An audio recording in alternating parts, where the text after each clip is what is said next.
میں نے ایسے بہت سے کام کیے ہیں۔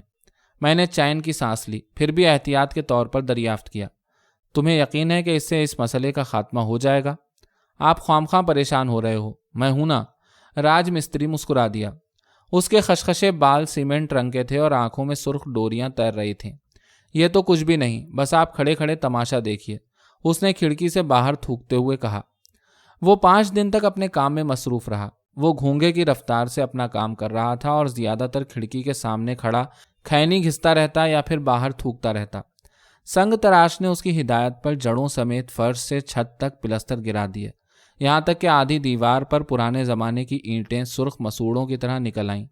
ان اینٹوں کے درمیانی مسالوں کے اندر جڑیں دبیس اور تاریک ہو رہی تھیں۔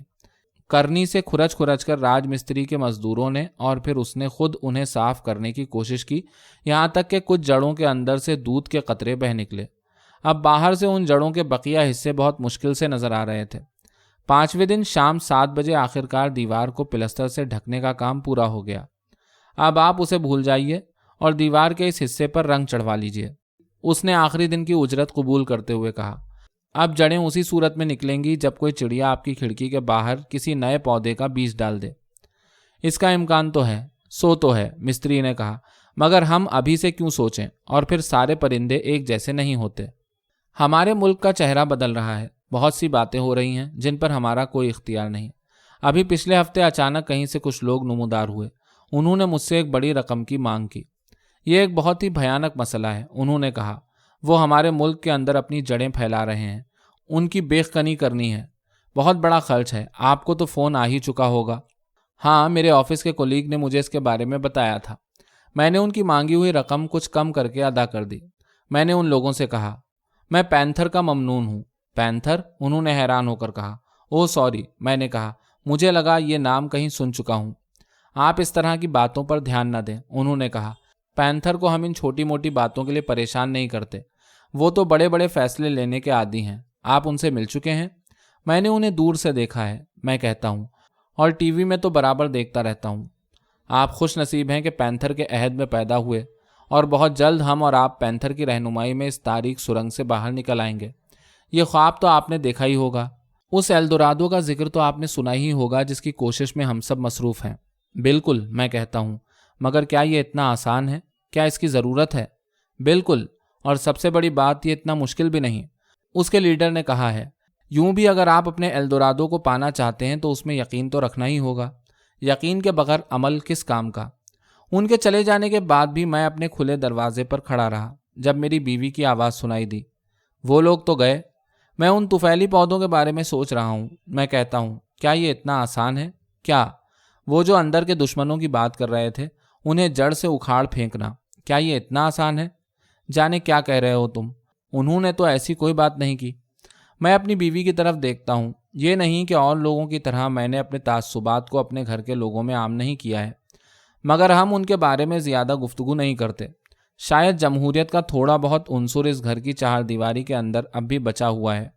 ہم جو اس ملک میں اپنے بچوں کو نفرت کے گھونٹ ان کے دودھ میں ملا کر پلانے کے عادی ہیں، ہمیں اپنے بچوں سے تھوڑی بہت زہر اگلنے کی امید تو ہوتی ہے۔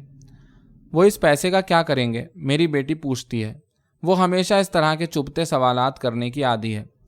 اس پیراسائٹ کا خاتمہ کریں گے، میں مسکرا کے کہتا ہوں، اور پیسے کے بغیر یہ دنیا کچھ بھی نہیں ہے۔ اس کے بغیر تو تم ایک پودے کا بھی خاتمہ نہیں کر سکتی، جبکہ وہ جو کچھ کرنا چاہتے ہیں وہ ایک بہت بڑا کام ہے۔ اب میری دنیا قدرے آسان ہو گئی ہے، اب میں سیدھے طریقے سے سوچ سکتا ہوں۔ مجھے لگ رہا ہے ایک اس سے بھی بڑا مسئلہ جس سے سارے لوگ دو چار ہیں۔ دوسرے دن آفس میں میرا کولیگ، وہی جس نے طفیلی پودے کے سلسلے میں راج مستری بھیج کر میری مدد کی تھی، میرا کندھا تھپ تھپا کر مجھے مبارکباد پیش کرتا ہے۔ وہ لوگ تمہاری تعریف کر رہے تھے، وہ کہتا ہے، وہ تم سے کافی متاثر نظر آئے۔ ان کا اپنا کوئی آفس تو ہوگا، کوئی ملنے کی جگہ؟ تمہیں دلچسپی ہے؟ ایک دن میں تمہیں ان کے کیمپ لے چلوں گا، لیکن فی الحال ان کے مقامی دفتر تو ہم جا ہی سکتے ہیں۔ رات بالکل خاموش ہے، جیسے اس نے سانس روک لی ہو۔ جب میں اپنی بیوی کے ننگے سینے سے سر اٹھا کر کہتا ہوں، تم کچھ سن رہی ہو؟ مجھے تو کچھ بھی سنائی نہیں دیتا، وہ میرے سینے کے گھنگریالے بالوں سے کھیل رہی ہے۔ میں اس کا ہاتھ ہٹا دیتا ہوں۔ وہ دیوار کے اندر چل رہا ہے، تم اسے سن سکتی ہو، صرف یقین کرنے کی ضرورت ہے۔ یہ تمہارا وہم ہے۔ نہیں, جیسا کہ میں نے کہا، صرف یقین کرنے کی ضرورت ہے۔ میں دیوار کی طرف کروٹ لے کر سننے لگتا ہوں۔ ایک عجیب سی کھرکھر، جیسے دیوار کے ذرے دھیرے دھیرے ایک دوسرے سے الگ ہو رہے ہیں۔ میں نے ڈرتے ڈرتے دیوار پر ہاتھ رکھا۔ وہ آواز رک گئی، مگر میرا ہاتھ ہٹاتے ہی پھر سے سنائی دینے لگی۔ میں اپنے خواب کے اندر بھی اس آواز کو سنتا رہا، بلکہ خواب میں تو اس نے ایک شکل بھی اختیار کر لی تھی۔ ایک کیلوں محاسوں بھرے چہرے والے بدصورت انسان کی شکل، جس کے لامبے لامبے بال تھے اور جو گاڑھی روشنائی کی طرح دیوار کے پلستروں کے اندر پھیلتا جا رہا تھا۔ میں جاگ کر دیر تک کمرے میں ٹہلتا رہا اور وہ دیوار کے اندر کھرکھر کرتا رہا۔ Shut up! آخر کار میں پلٹ کر کہتا ہوں اور وہ چپ ہو جاتا ہے۔ یہ ایک بالکل ہی معمولی سا آفس تھا جو ایک سرکاری زمین پر جبریہ قبضہ کر کے بنایا گیا تھا۔ اس میں اپنے کولیگ کے ساتھ نمودار ہوا تھا۔ مٹی کے بھاڑ میں چائے پیتے ہوئے ہم لوگ اس انسان کو دیکھ رہے تھے جو میز کے کنارے خاموش بیٹھا تھا۔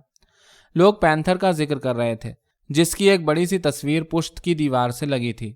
مسئلہ یہ ہے کہ یہ جانور بہت ہی تیزی سے افزائش نسل میں مصروف ہے، سیکریٹری کہہ رہا تھا، اور پینتھر کا خیال ہے اگر ہم نے اس کی بارآوری کی صلاحیت کو ختم نہ کیا تو ہم خود کسی شمار میں نہ رہیں گے۔ اور پینتھر کبھی جھوٹ نہیں بولتا، میرے کولیگ نے کہا۔ وہ میٹھی نظروں سے میری طرف تاک رہا تھا۔ یہ کتنا عجیب ہے، میں کہتا ہوں۔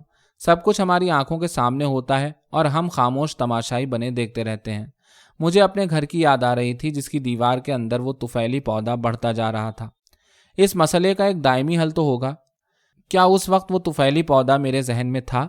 نہیں، خاموش انسان نے گویا ہوتے ہوئے کہا، اور میں اس سلسلے میں پینتھر سے ایک لمبی گفتگو کر چکا ہوں۔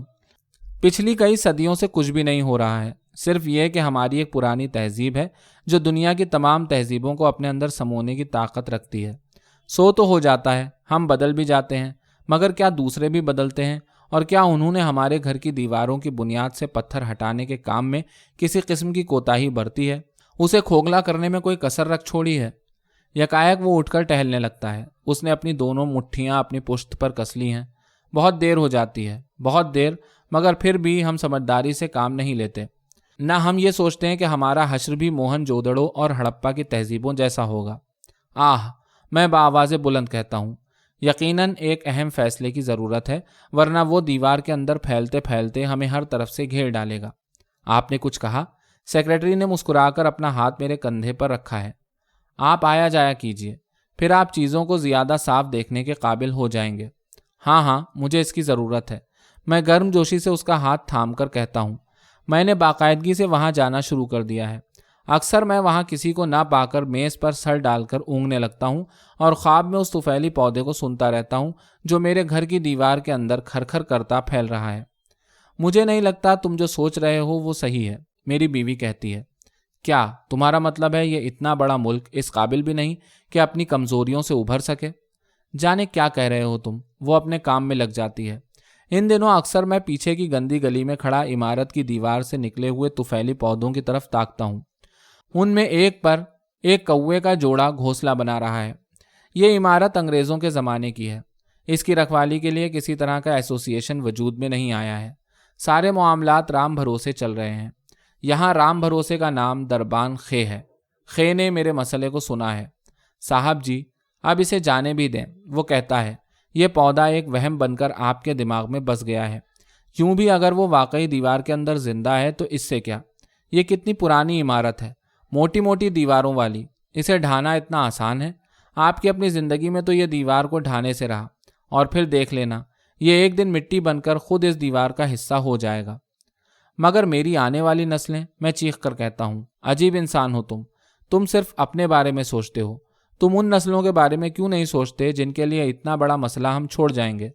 صاحب جی، مجھے معاف کیجیے، خے گھبرا کر کہتا ہے۔ میری سمجھ میں تو کچھ نہیں آتا۔ اب میں اس ممنوعہ دفتر میں زیادہ جانے لگا ہوں۔